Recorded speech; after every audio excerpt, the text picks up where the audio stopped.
Hello friends, cooking રેસિપીસમાં તમારું સ્વાગત છે। તો આજે આપણે બનાવીશું અહીંયા એક આપણે સાસણી લીધા વગરની આપણે સુખડી બનાવીશું। તો અહીંયા ગોળ પીગળવાની જરૂર નથી એવી આપણે અહીંયા એક નવી ટ્રીકથી હું અહીંયા આપણે જે સુખડી છે તે બનાવીશું। તો અહીંયા બધા ઇન્ગ્રીડિયન્ટ્સ લઈ લીધા છે। ગોળ, લોટ, સુવાદાણા, પછી આપણે સૂંઠનો પાવડર, કોપરું, આ બધું લઈ લીધું છે। અને હવે ઘી છે તેને ગરમ આપણે થોડું કરીશું।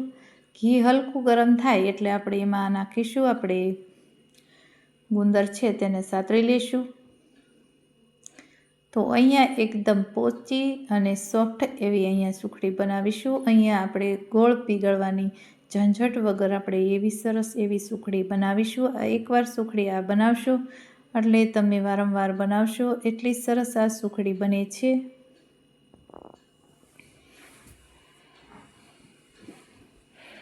અહીંયા ઘી આપણું ગરમ થઈ ગયું છે। હવે એમાં આપણે નાખીશું ગુંદર।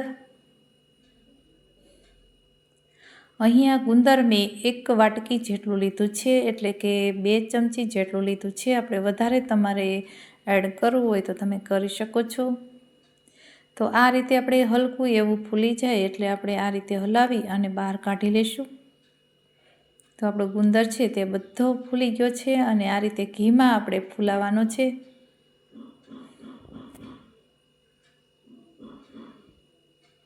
હવે અહીંયા એ જ ઘીમાં આપણે 1 વાટકી ભરી અને મેં જે લોટ લીધો હતો એ વાટકી ભરીને આપણે ઘી એડ કરેલું છે। તો હવે અહીંયા ઘીમાં આ રીતે મેં અહીંયા આપણે ઘઉંની રોટલીનો જે રેગ્યુલર લોટ હોય છે તે જ મેં લીધેલો છે। તેનાથી સુખડી એકદમ સરસ પોચી અને સોફ્ટ એવી બનશે। જેને દાંત ન હોય તે પણ ખાઈ શકે એવી સોફ્ટ આપણી સુખડી છે તે બનશે અને લાંબા સમય સુધી એવી ને એવી રહે છે, તાજી અને ફ્રેશ એવી અહીંયા આપણે સુખડી બનાવીશું। તો લોટ છે તેને આ રીતે આપણે 7 થી 8 મિનિટ જેવું આપણે આ રીતે હલાવીશું એટલે લોટ છે તે એકદમ પાતળો અને હલકો એવો થઈ જશે અને આ રીતે ગોલ્ડન કલર આવે ત્યાં સુધી આપણે થવા દઈશું, વધારે થવા દેવાનું નથી। અહીંયા ગેસની આંચ એકદમ સ્લો રાખીશું। તો તમે જોઈ શકો છો આ રીતે ગોલ્ડન થવા લાગ્યો છે। તો હજી આ રીતે આપણે જે હલાવીશું એટલે એકદમ સરસ આપણો લોટ છે તે શેકાઈ જશે અને આખા રસોડામાં સ્મેલ આવે એવી તમારે સ્મેલ આવશે એટલે સમજી લેવાનું કે આપણો જે લોટ છે તે શેકાઈ ગયો છે।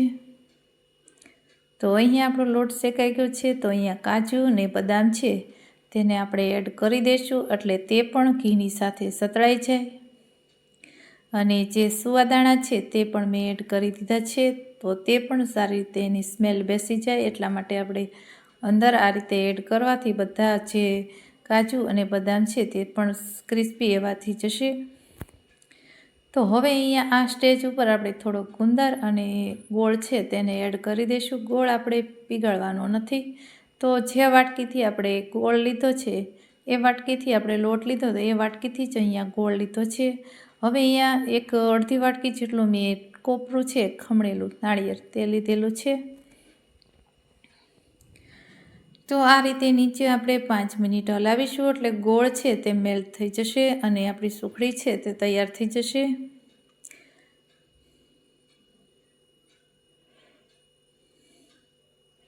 તો તમે જોઈ શકો છો ગોળ છે તે આ રીતે લોટ સાથે મેલ્ટ થઈ ગયો છે। અહીંયા આપણે ગોળ પીગળવાની ઝંઝટ વગર આ રીતે આપણે સુખડી બનાવીશું। તો અહીંયા આ સુખડી એકદમ સરસ એવી ટેસ્ટી બને છે અને સોફ્ટ બનશે અને ખાવાની તો એવી સ્મેલ આવતી રહેશે જેવી તાજી બનાવેલી હોય એવી જ આવશે।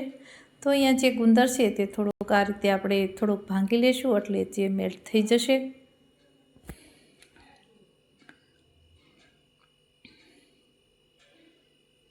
તો તમે જોઈ શકો છો આ રીતે આપણું જે સુખડી છે એ તૈયાર થઈ ગઈ છે। તો હવે 1 મિનિટ જેવું આપણે ગેસ ઉપર રાખીશું અને આ રીતે ગુંદર છે તેને ચમચાની મદદથી આ રીતે ભાંગી નાખીશું એટલે જે સુખડી સાથે ગુંદર છે તે મેલ્ટ થઈ જશે અને હવે નીચે ઉતારી લઈશું। તો અહીંયા 1 ચમચી જેટલો આપણે સૂંઠ પાવડર છે તે આદુનો જંજીરનો એ એડ કર્યો છે। એ તમે ઉપરથી એડ કરી શકો છો, તેનાથી સ્મેલ ખૂબ જ સારી આવશે અને જે શરદી, ઉધરસ અને કફ હોય તો આ સુખડી ખાવાથી તે જ રાહત થશે। હવે અહીંયા મેં ઘીથી ગ્રીસ કરેલી પ્લેટ છે તેમાં આ રીતે આપણે સુખડી છે તે આપણે એડ કરી દઈશું.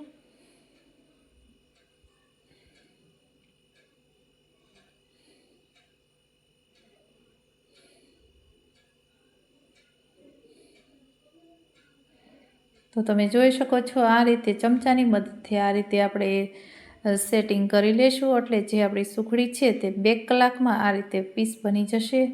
તો આપણે ઠંડી થવા દઈશું અને અહીંયા ઉપરથી કાજુ અને બદામની કતરણ છે તે એડ કરી દઈશું.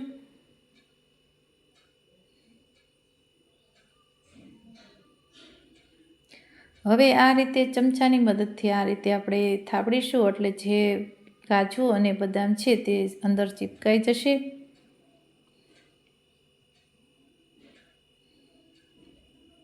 હવે અહીંયા આપણે 2 કલાક જેવું આપણે સુખડી છે તેને ઠંડી થવા દેવાની છે એટલે પીસ છે તે ઓટોમેટિક નીકળી જશે.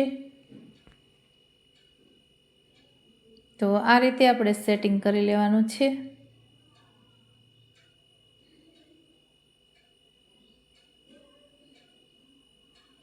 તો અહીંયા આપણી આ સુખડી બની અને રેડી થઈ ગઈ છે. તો હવે અહીંયા ચપ્પુની મદદથી આ રીતે મેં તાજી બનાવેલી છે એમાં જ હું આ રીતે ચપ્પુની મદદથી પીસ કરી લઈશ. પછી ઠંડી થશે એટલે પીસ છે તે ઓટોમેટિક નીકળી જશે. તો આ રીતે આપણે હળવા હાથે આપણે પીસ કરવાના છે ચોરસ ટુકડા.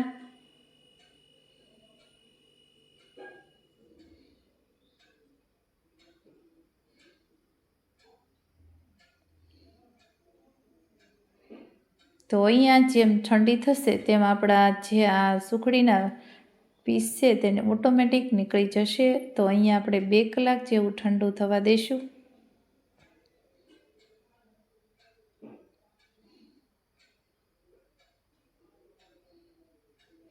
અહીં વજનમાં જોઈએ તો 1 કિલો ઉપરની આ સુખડી બની છે. તો અહીંયા આ અમારી આ સુખડી સારી લાગી હોય તો વિડીયોને લાઈક કરજો, શેર કરજો અને અમારી ચેનલને સબસ્ક્રાઈબ કરવાનું ભૂલશો નહીં. બાજુમાં આપેલી ઘંટી દબાવશો એટલે નવી નવી રેસીપીના નોટિફિકેશન તમને સૌથી પહેલાં જોવા મળશે. Thank you.